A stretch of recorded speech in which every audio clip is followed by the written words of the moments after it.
হালকা গরম পড়তে শুরু করেছে। আর এই সময়ে সংসারের কাজগুলো যদি সময়ের মধ্যে না গুছিয়ে নেওয়া যায় তাহলে কিন্তু সারা দিনটাই এলোমেলো হয়ে যায়। তাই আজ আমি চেষ্টা করছি সকাল থেকেই সমস্ত কাজ সুন্দর করে গুছিয়ে নিতে। তো আজকে সকালটা শুরু হলো খুব সুন্দর একটা হালকা গরমের আবহাওয়া দিয়ে। এখন আর শীত নেই, আবার পুরো গরমও পড়েনি বন্ধুরা। তো এই সময়টা কিন্তু সংসারের কাজ করার জন্য একদম পারফেক্ট। সকালে উঠে প্রথমেই আমার বেডরুমটাকে একটু পরিষ্কার করে নিলাম, কারণ পরিষ্কার পরিচ্ছন্ন বাড়ি দেখতে যেমন ভালো লাগে তেমনই মনটা ভালো হয়ে যায়, তাই না বন্ধুরা? তারপর একে একে রান্নাঘরের কাজ করব, আরও দৈনন্দিন যে কাজগুলো থাকে সেগুলো সময়ের মধ্যে শেষ করার চেষ্টা করব। তো আমার সব সময় মনে হয় সংসার মানেই শুধু কাজ নয়, একটু ধৈর্য, একটু ভালোবাসা আর নিজের মতো করে সব কিছু গুছিয়ে নেওয়ার একটা আনন্দ। তো আজকের ব্লগে আমি তোমাদের সাথে শেয়ার করব একটা হালকা গরমের দিনে আমি কিভাবে সংসারের কাজগুলো সময়ের মধ্যে গুছিয়ে নিচ্ছি। আশা করি তোমাদের ভালো লাগবে। আর বাইরে কিন্তু আবহাওয়া খুব একটা ভালো নেই বন্ধুরা, একটু মেঘলা মেঘলা করছে, মনে হচ্ছে সামনেই কিন্তু বৃষ্টি পড়বে, আর বৃষ্টি হওয়ার কথাও কিন্তু রয়েছে। আর সেই কারণে একদিকে ভালোই হলো, কিন্তু আমার এই যে বালিশের কভার থেকে আরম্ভ করে বিছানার বেড কভার সমস্তটা কিন্তু পরিষ্কার হয়ে গিয়েছে। এখন যদি দুদিন আমি পরিষ্কার নাও করি আমার কিন্তু আর কোনো রকম অসুবিধা হবে না, তাই না? সময় থাকতে থাকতে সময়ের কাজগুলো যদি করে ফেলি তাহলে কিন্তু আর কোনো রকম সমস্যায় পড়তে হয় না। এটা কিন্তু একদিক দিয়ে ভালোই হয়েছে। তো দেখো আমার কিন্তু বেডরুমটা খুব সুন্দর করে গুছিয়ে নিলাম, এখন দেখতে আগের থেকে অনেক গুণে ভালো লাগছে, তাই না? তো বেডরুমটা গোছানো হয়ে যাওয়ার পর আমি চলে এসেছি রান্নাঘরে। আর কালকের যে বালিশের কভারগুলো লাগানো হয়নি সেগুলো কিন্তু আমি আজকে লাগিয়ে নিয়েছি। তো তারপরে রান্নাঘরে আসলে চলে এলাম, কারণ আমি সব সময় চেষ্টা করি যে রান্নাটা সকাল সকাল সেরে ফেলতে। সকালে রান্না কমপ্লিট হয়ে গেলে তারপর কিন্তু খুব রিল্যাক্সভাবে সংসারের বাকি কাজগুলো করা যায়, বিশেষ করে এই গরমের দিনে তো আরও বেশি। তাই আমি কি করি জানো, সকালে উঠে আগে রান্নাঘরটা রান্নাটা শেষ করে নিই, তারপর ধীরে ধীরে সংসারে টুকিটাকি কাজগুলো গুছিয়ে করি। এতে করে দুপুরের মধ্যে বেশিরভাগ কাজই হয়ে যায়, আর দুপুরটা একটু আরাম করেও কাটানো যায়। আমার মনে হয় সংসারের কাজ যদি একটু প্ল্যান করে করা যায় তাহলে কাজও সহজ হয় আর নিজের জন্যও একটু সময় পাওয়া যায়। তো যাই হোক, এদিকে দেখো আজকে রান্নার মেনুতে ছিল আলু পোস্ত। আর আমি ভেবেছিলাম যে আজকে একটু সজনে ডাঁটা দিয়ে আলু পোস্ত করব। তো ছাদের উপরে গিয়ে দেখলাম যে গাছটাতে ফুল তো এসেছিলো প্রচুর পরিমাণে, কিন্তু ডাঁটার পরিমাণটা খুবই অল্প। তো সেই কারণে ডাঁটা আর পারা হলো না, তাই শুধু আলু পোস্ত করে নিলাম। আর নতুন একটা সবজি ভেন্ডি, তো ভেন্ডি, বেগুন, আলু দিয়ে সর্ষে বাটা দিয়ে একটা থকথকে মতো তরকারি করে নিলাম। এই তরকারিটা না ভেন্ডি খেতে ভীষণ ভালোবাসি আমি, জানো, কিন্তু আমার কপালে না ভেন্ডি খাওয়াটা আর নেই, কারণ আমার যে থাইরয়েডটা হয়েছে সেটাতে কিন্তু আমার অনেক কিছু খাবার বারণ আছে। তো সেই কারণে আমি কিন্তু আমার ভালোবাসার জিনিসের মধ্যে অনেকগুলো খাবার কিন্তু আমাকে বাদ দিতে হয়েছে, বাধ্য হয়েই এক প্রকার। আর আজকে করেছিলাম এই যে পাটের শাক। পাটের শাক কিন্তু খেতে ভীষণ ভালো লাগে আমার। আর পাটের শাক আলু সিদ্ধ যদি একবার পাওয়া যায়, তো এই গ্রীষ্মকালে যদি পাটের শাক, তারপরে কাঁচা আমের চাটনি, এইসব জিনিস পাওয়া যায় না, তাহলে কিন্তু আর ভাত খেতে অন্য কিচ্ছু লাগে না বন্ধুরা।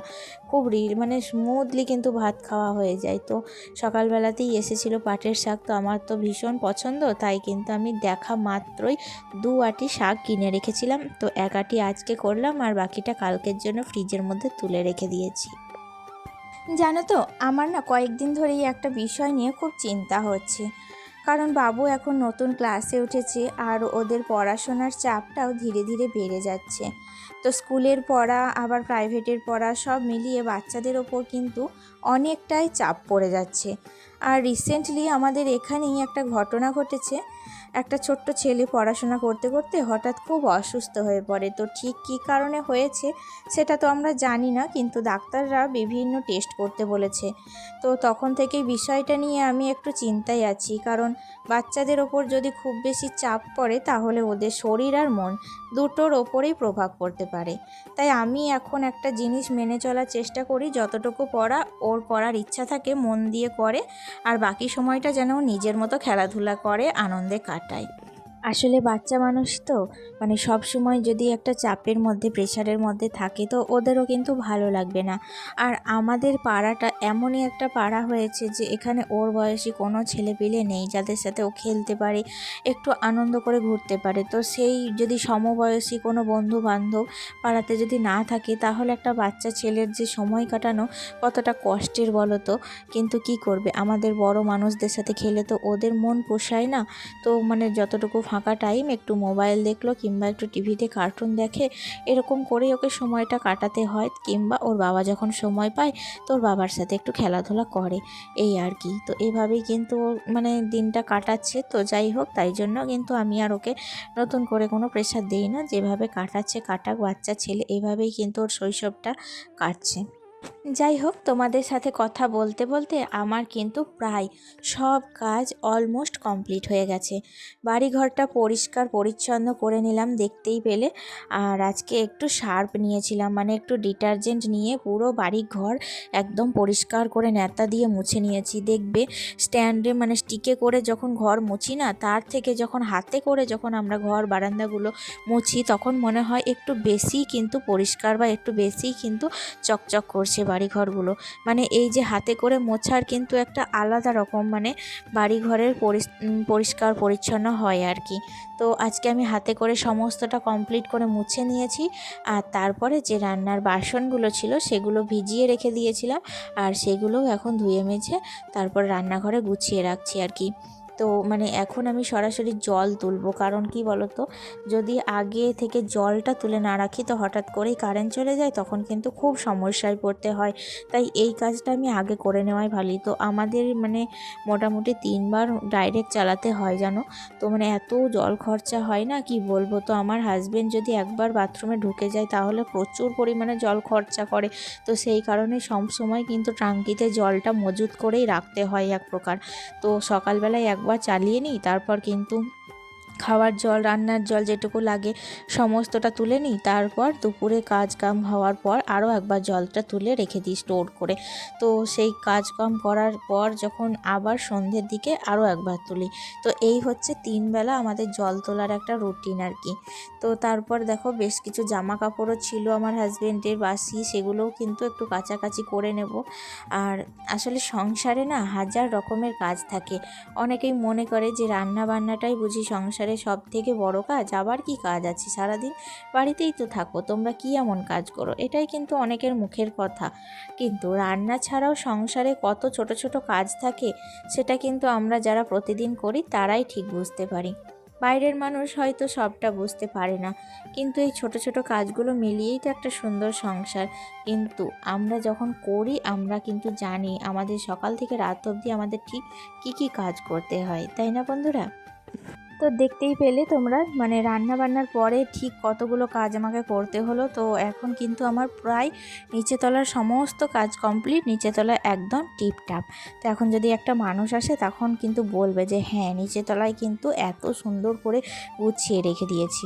তো তারপরে তো চলে এসেছি ছাদে, ওই যে বললাম না জামা কাপড়গুলো কাচবো। তো জামা কাপড়গুলো দেখো এখন কেচে নিয়ে একবারে চলে এসেছি ছাদের উপরে।